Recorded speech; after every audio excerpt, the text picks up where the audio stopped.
Josh Hasten here in Jerusalem, the eternal capital of the state of Israel and the Jewish people, with Alex Traiman, CEO of JNS News. Thanks so much for joining us. And we wake up today, and there is hope. There is hope, folks. This is amazing news. Fernando Simon Marmon, 60 years old, and Louis Har, 70 years old, from kibbutz near Yitzchak. They were hostages in Gaza, freed in an overnight mission carried out by the IDF, Israel Security Agency, and Israeli police force in the town of Rafah. I can't tell you how emotional it is. I literally this morning, I just came from a Brit Milah, or a circumcision, a ritual circumcision celebration. I can't tell you how many people were in tears, not only because of this baby boy's rite of passage, but because of the fact that 2 Israeli hostages were freed. And what I understand from the ordeal is that the troops who went in and freed these 2 hostages from Rafah actually protected them with their own bodies and escorted them to safety back home to Israel. So that is definitely top story here this morning, a very, very meaningful and emotional day here in the state of Israel. Alex, what did you hear? There was an intensive firefight overnight. IDF troops went into a civilian home where the hostages were being kept, and intense firefight and battles took place. They killed terrorists, they found hostages, and this very much validates the operation inside Rafah. Everybody knows at this point, as the IDF has moved from the north to the south, Rafah, the southernmost city in Gaza, believed to be the last stronghold of Hamas in the Strip. There's been a lot of pressure against the IDF not to carry out operations in Rafah because so many of the Gazan civilians have migrated down to the south, and yet the IDF operating on intelligence. This is very important that the IDF has collected some significant intelligence in recent weeks, starting to understand where senior leadership of Hamas is, where hostages are located, operated on intelligence, and succeeded for only the second time since the war started to free a hostage. Yeah, hopefully this is a sign of things to come. Hopefully all 130 plus hostages will be freed in operations as this. Prime Minister Netanyahu, you brought up Rafah, the southernmost point in Gaza. Prime Minister Netanyahu took to American television over the weekend. He spoke to ABC News. He spoke to Fox News. He said, victory is within reach. And let's go to the clip on that. Victory is within reach. We have already destroyed 3/4 of the Hamas organized terrorist battalions. 3/4, 18 out of 24. We're not going to leave the other 6. It's like you leaving a quarter of ISIS in Iraq in place, and you'd say, well, they can have their little territory. It's okay. Obviously, ISIS would reestablish itself. Hamas, ISIS would reestablish itself too if we don't finish its last remaining bastion. I think the people who are telling you, oh, you can't do it, you can't go into Rafah under any conditions, are basically saying, don't win, lose. And if we lose, everybody loses. You lose too, because this is a battle against the Iran terror axis. This is a battle of the forces of civilization against the worst forces of barbarism on the planet. Victory is within reach. It has to be understood. And victory will be the best thing that will happen, not only for Israel, but for the Palestinians themselves. I can't see a future for the Palestinians or for peace in the Middle East if Hamas is victorious. And a key point here is, as you mentioned, that the Biden administration is putting extreme pressure, I would say at this point, not to let Israel go into Rafah, at least without some sort of plan. And I think, number one, I think Israel has put forth a plan. I think Netanyahu, the prime minister, in his news appearances, clearly said that there are safe passages, safe corridors for the so-called civilians there in Gaza, and that they would not be harmed. It would be, obviously, this is a war. Civilians get killed, but to a minimal degree. What is your thought? Again, I have conflicting feelings because on one hand, the civilians of Gaza went all the way south, and now we're saying go back north. I mean, if it were up to me, I would say the international community should demand that Egypt open its border, and they should completely be out of harm's way in the south. I mean, obviously, I'm for Israel going into Rafah, but what are your thoughts on that?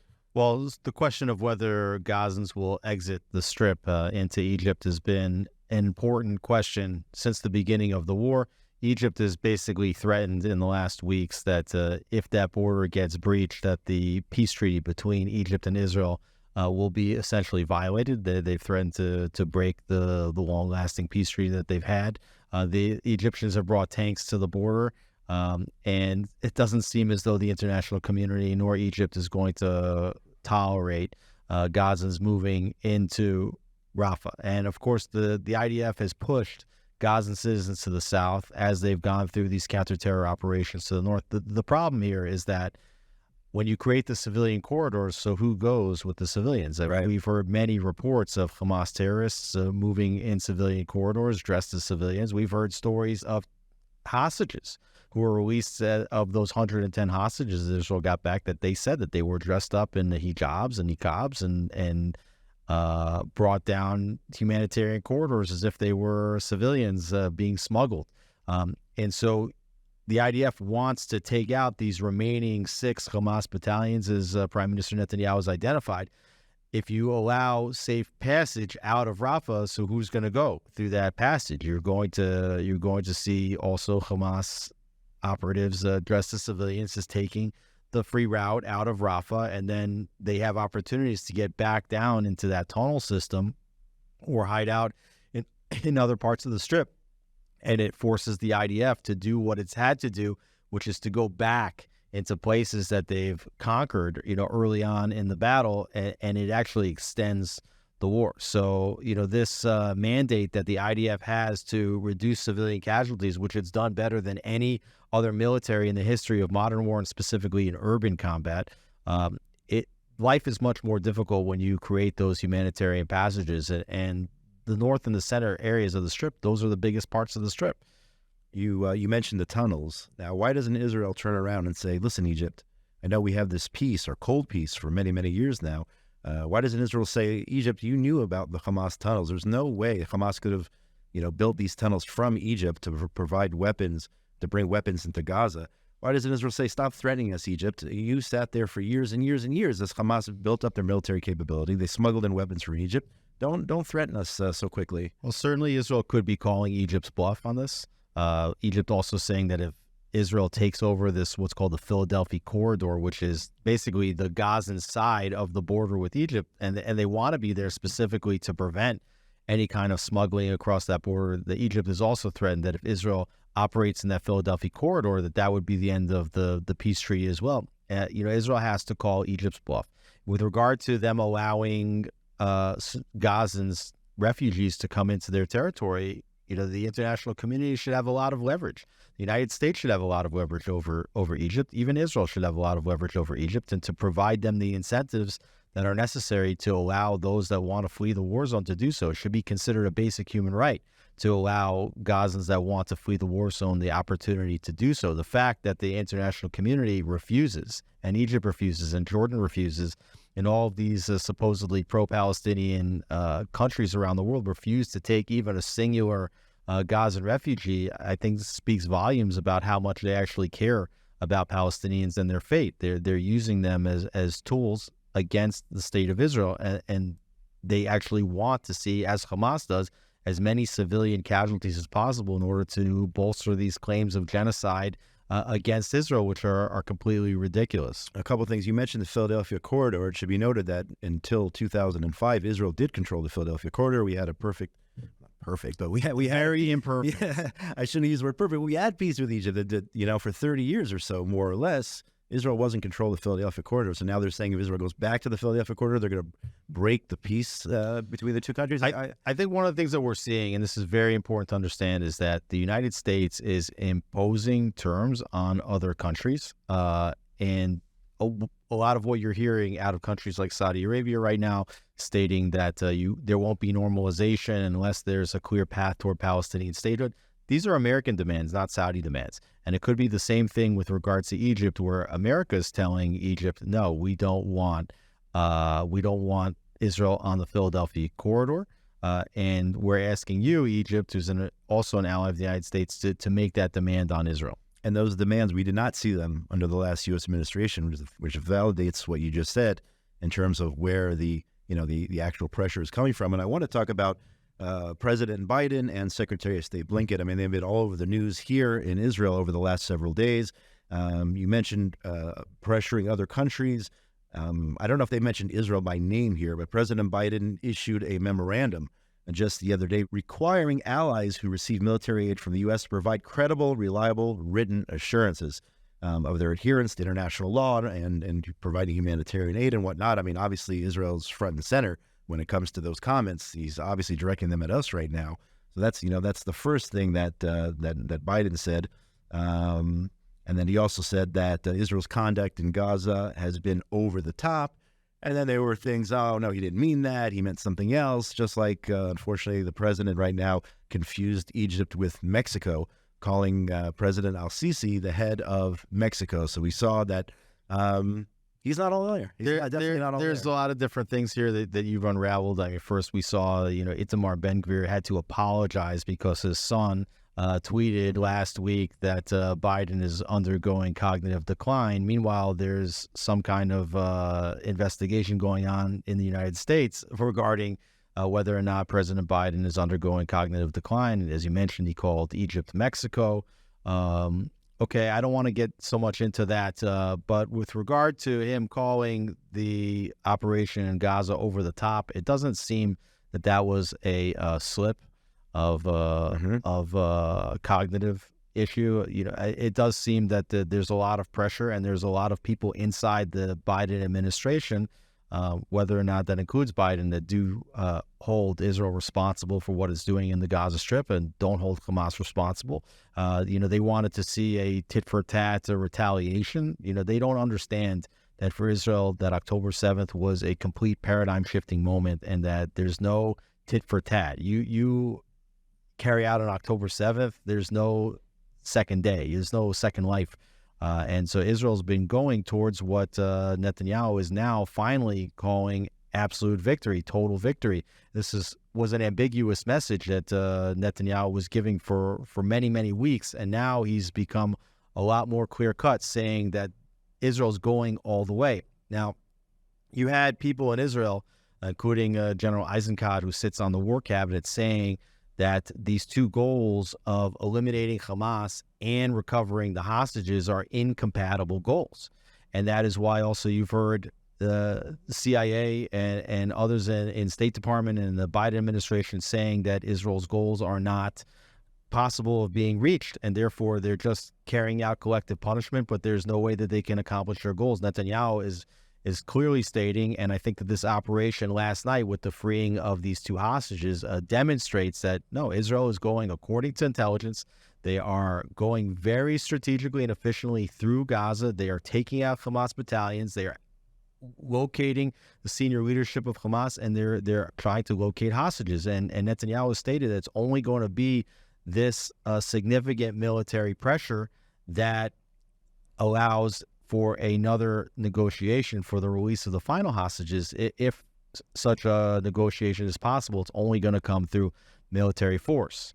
But you've also talked about the issue of the pressure on Netanyahu, which goes beyond the issue of whether or not they're going to attack in Rafah. You had Biden being reported in the New York Post calling Netanyahu a bad effing guy. Mm-hmm. Okay. You have many people like quoting anonymous sources in the administration saying you can't work with Netanyahu. You have this story now that comes out from Hillary Clinton. She told NBC's Alex Wagner in an interview, quote, Netanyahu should go. He is not a trustworthy leader.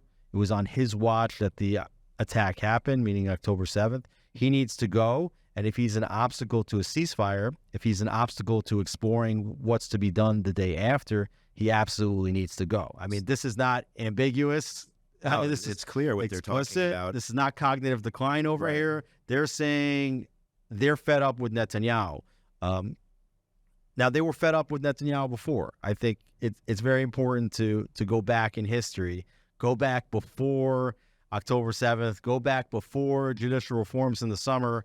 Okay, Netanyahu in his book writes, and Bill Clinton, in fact, corroborated this in interviews, something I wrote about as many as 10 years ago.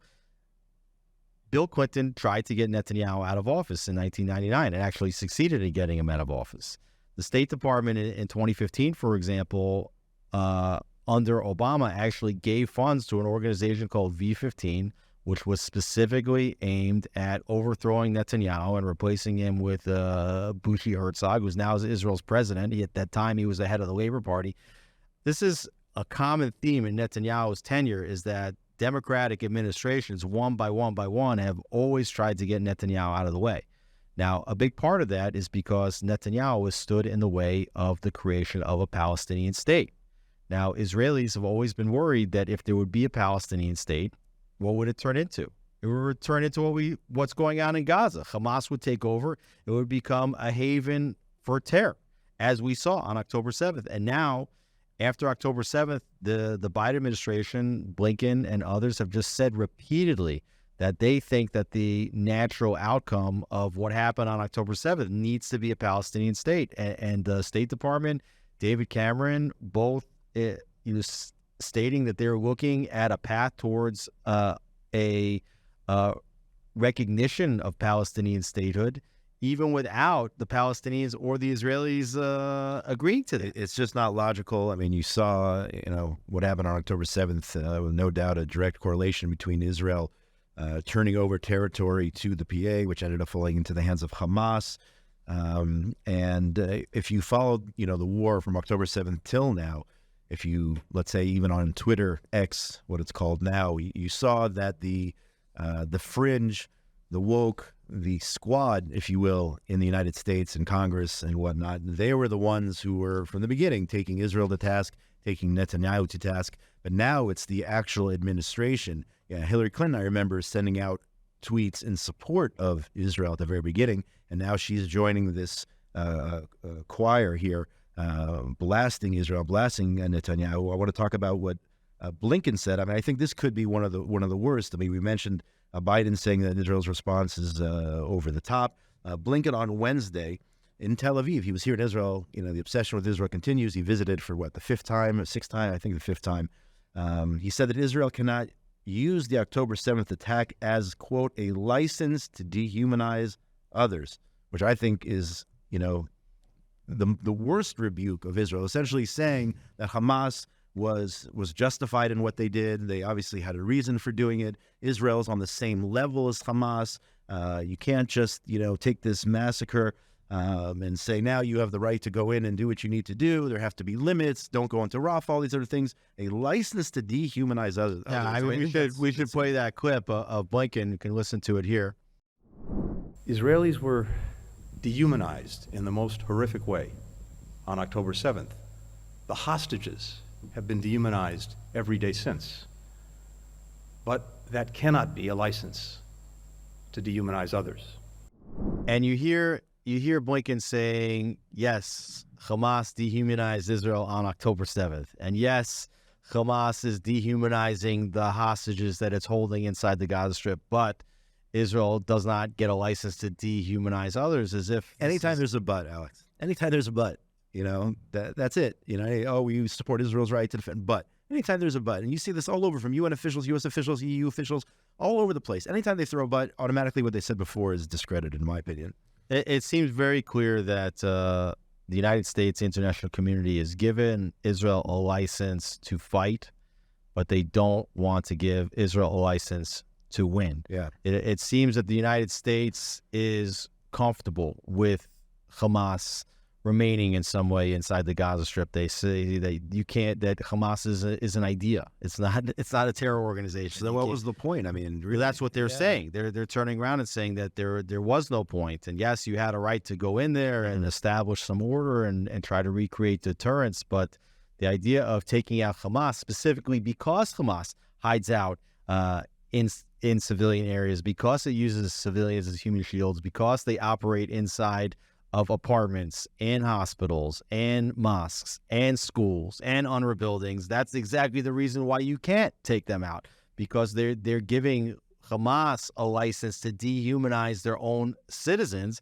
and instead of allowing them just to be civilians, they're turning them into covers for terror, and then that limits Israel's ability, in their view, to go out and to take out and defeat this terror organization. I mean, if you don't know it by now, folks, I mean, it's a black and white issue. It's good versus evil.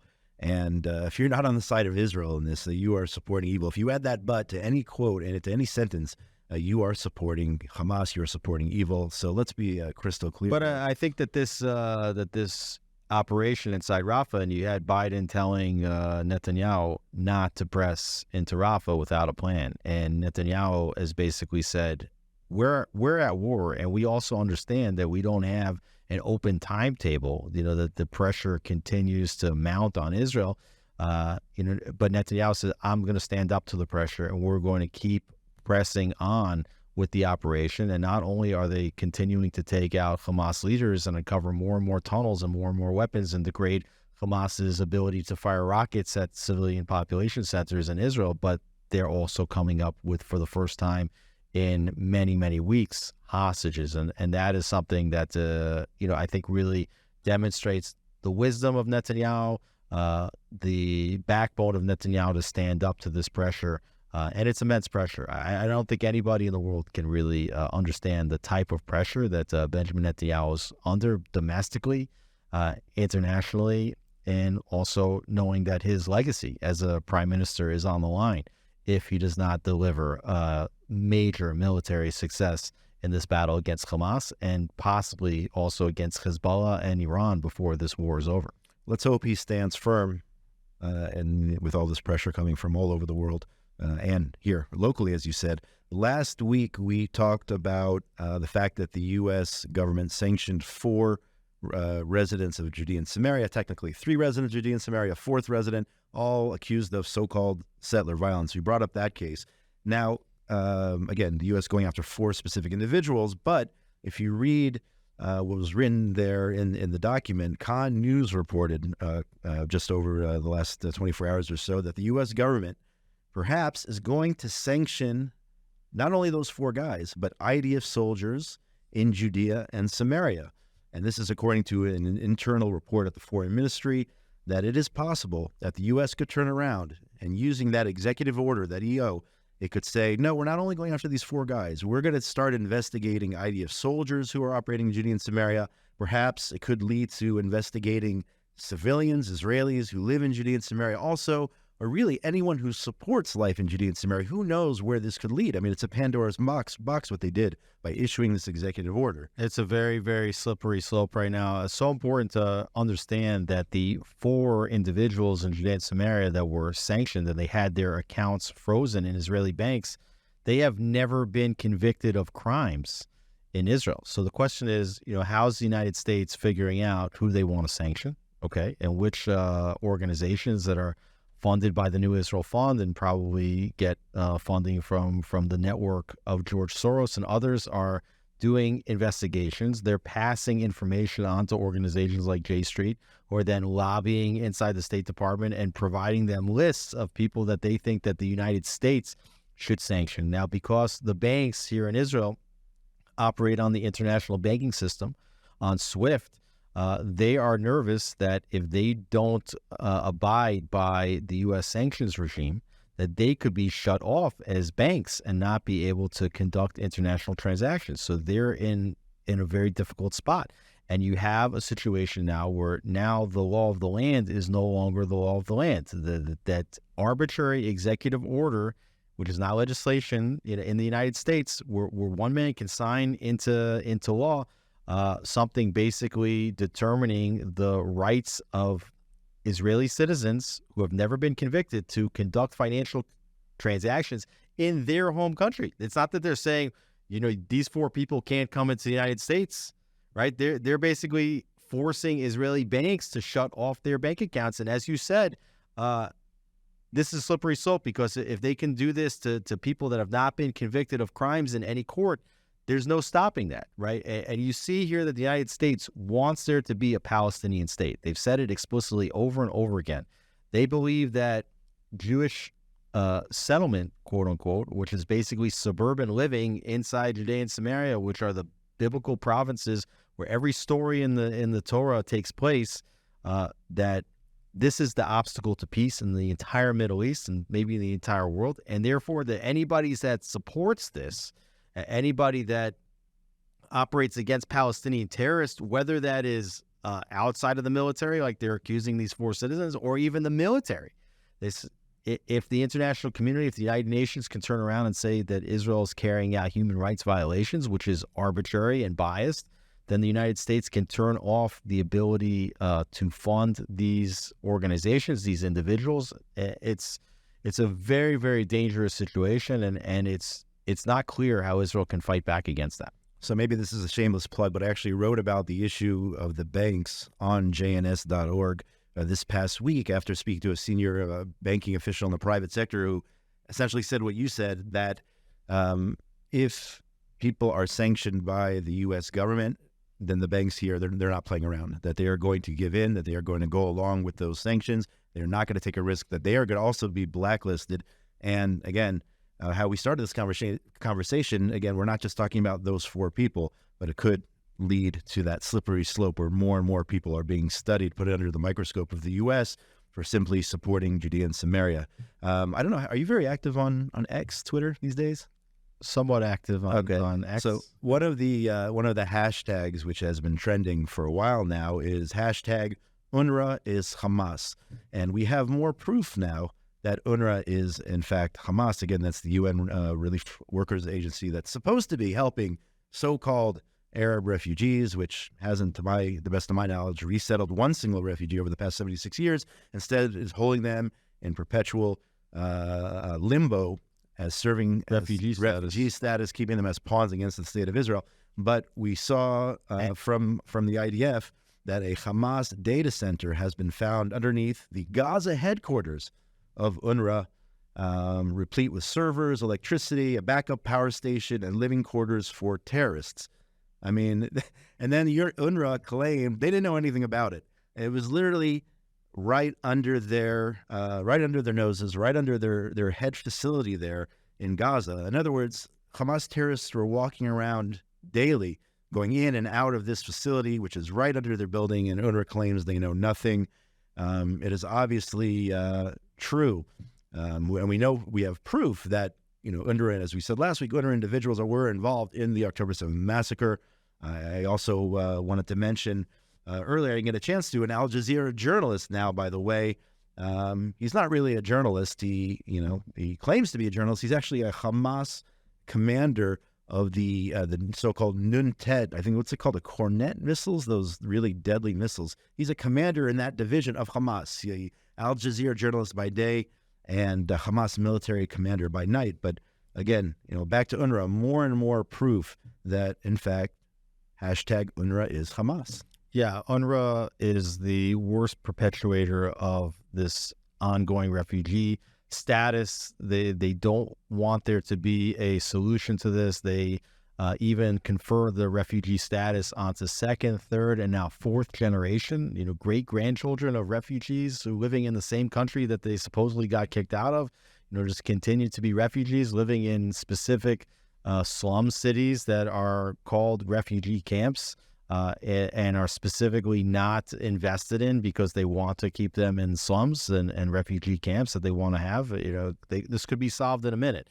This year, UNRWA's budget was $1.6 billion, okay? UNRWA, what they do is they are the #1 employer. They are the largest employer inside the Gaza Strip. By the way, they don't just operate in Gaza. They operate throughout Judea and Samaria. They operate in Jerusalem. Yeah, it's 7 minutes down the road from our studios. And they run most of the schools. There is so much video evidence that anybody can find. You go to websites like Palestinian Media Watch. You go to organizations like Impact-SE and others, and you will see the type of hatred that's being taught. It's not just that the refugee status is being perpetuated, but actual incitement to violence, and as we saw on October 7th, participation in these attacks. And there's no way that the cause of the problem can be considered the solution. That's why Netanyahu has said that UNRWA needs to be investigated, needs to be replaced. Israel should take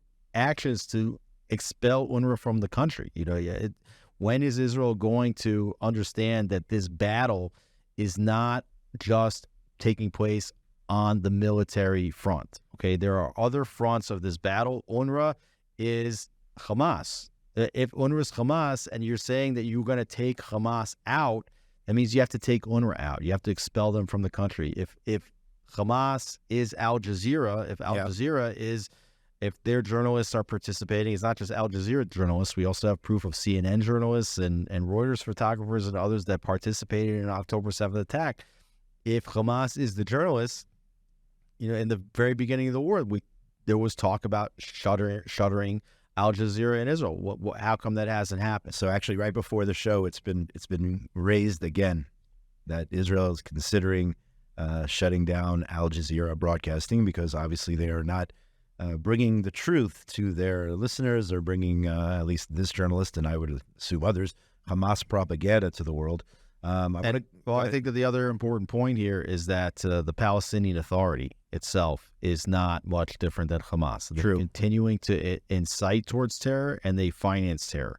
And so the idea that Hamas in the Gaza Strip will give way to the Palestinian Authority is an absolutely flawed concept, and there's no way that Gaza Strip can be handed back over to the Palestinian Authority. They lost control of Gaza in 2006, 2007. They gave way to Hamas. Right now, polls show that if there would be an election inside Judea Samaria, the West Bank, that Hamas would defeat the Palestinian Authority. So there's no concept of democracy or voting there because that would just give way to Hamas. And there's also the possibility that there could be internal civil strife, a civil war between Palestinians that Hamas could take over anyways. There's more sympathy inside Palestinian Authority areas for Hamas than there is for the Palestinian Authority. So the idea that the Palestinians, you have the Palestinian Authority, you have UNRWA, you have Hamas, this is all part of a singular network that promotes, incites, and participates in terror. And until there is some other kind of leadership that develops, and this is crazy because the international community keeps asking Netanyahu, for what happens on the day after. So they want Netanyahu to be responsible, but they don't want Israel to be sovereign. They want the Palestinians to be responsible, but they have no capacity to be responsible. It's a double standard. It's a conundrum that's placed on Israel, and it's hard to understand, why there's so much pressure on Netanyahu to make a Palestinian state when it's so clear that a Palestinian state would just turn into the Gaza Strip. You mentioned the PA and Hamas. They may not like each other. They may not get along when it comes to destroying the state of Israel. They both want to do that. The PA in stages, Hamas all in once. That's really the only difference between the two.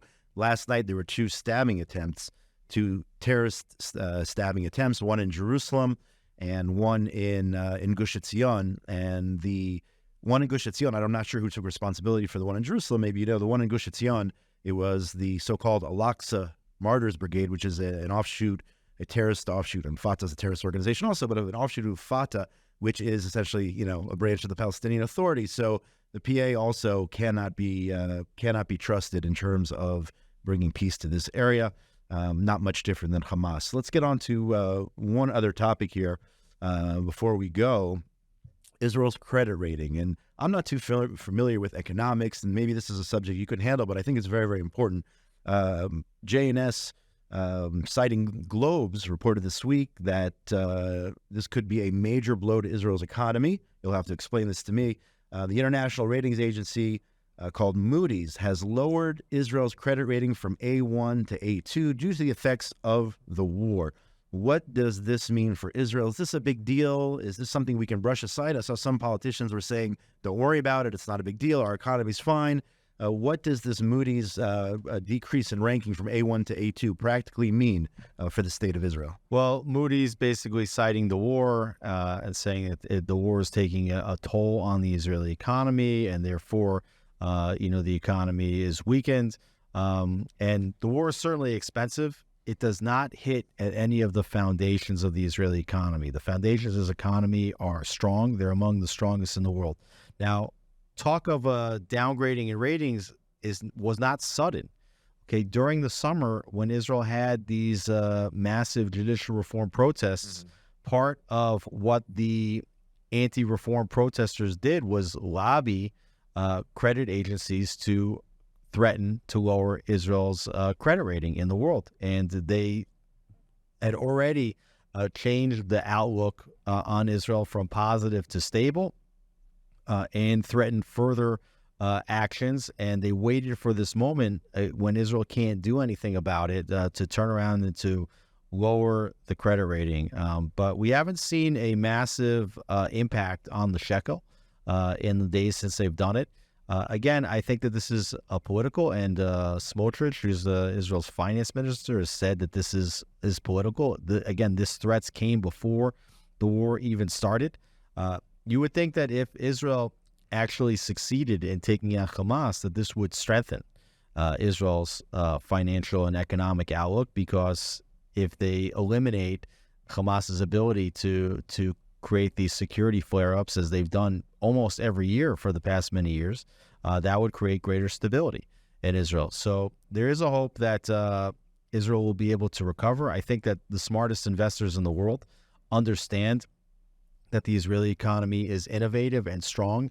But what this is very important, this is an attempt at BDS, essentially, which is by lowering the rating, what they're doing is that they are virtue signaling to investors around the world that they should not put their money in Israel. So this is a formal type of BDS that Moody's has basically leveled on Israel. I don't think it is representative of the strength of Israel's economy. You look at the A2 rating, it's other countries that have much, much weaker economies are in the A2 rating than Israel. Israel is a top flight, first world, innovative, entrepreneurial economy. And I think that all investors in the world that are clever and smart and understand what makes Israel such a vibrant country recognize that, and hopefully they'll continue to invest. So I'm glad there's some positivity despite the negative, at least the negative feeling that I got from reading that story. And we're nearly out of time here, but I have probably the most important question for you today. Alex, did you watch the Super Bowl?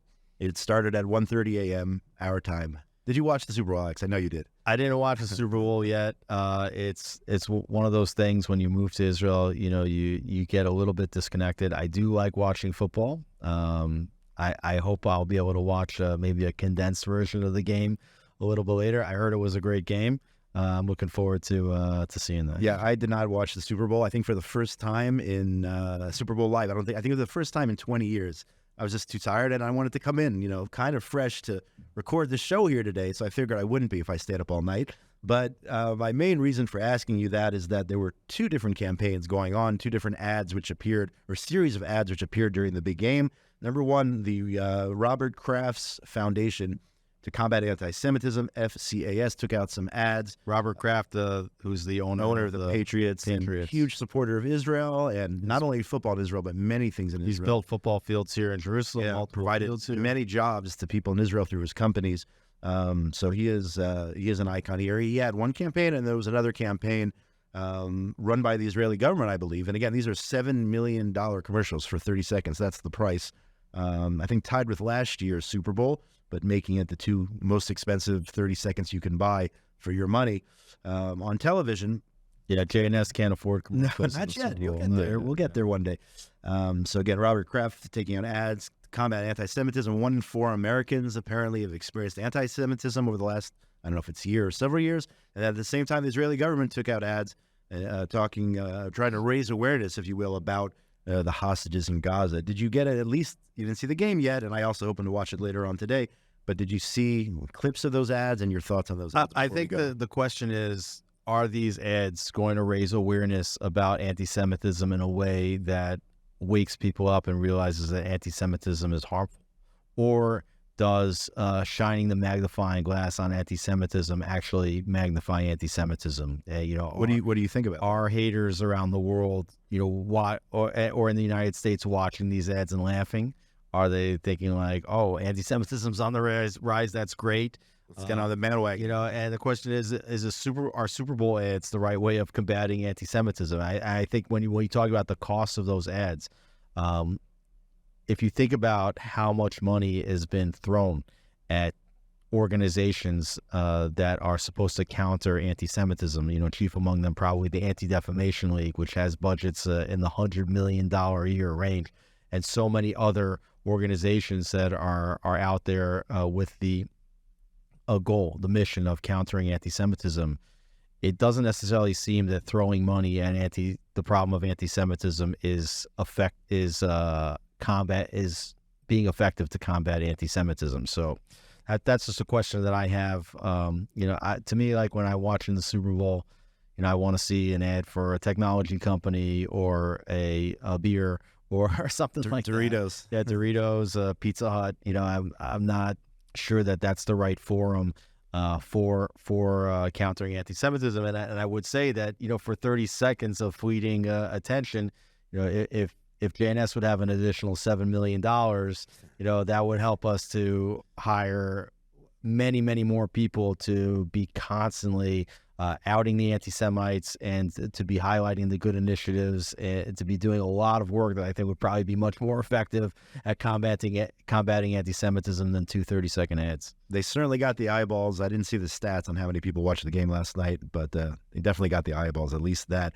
So, we'll plug JNS. Go to jns.org. Support us today. Support all our important work and all the journalists. It's a nonprofit organization. There you go. Reader supported. This is completely unscripted. We weren't going to even, this wasn't part of the plan. It gave me a great opportunity. Absolutely. Go to jns.org. And, of course, go to JNS TV, either on the website or on YouTube, to see more shows like this. And, of course, support JNS today. Big shout-out to Ryan Lifshitz, engineer extraordinaire. We wouldn't be able to get on the mic without Ryan's hard work and his dedication to JNS. Thanks so much for joining us. Myself, on behalf of Alex Traiman, CEO of JNS, my name is Josh Hasten. We are in Jerusalem, the eternal capital of the state of Israel and the Jewish people, broadcasting from the JNS studios. Have a wonderful week. Have a safe week, everybody. And let's hope for only good news ahead. Thanks, Josh.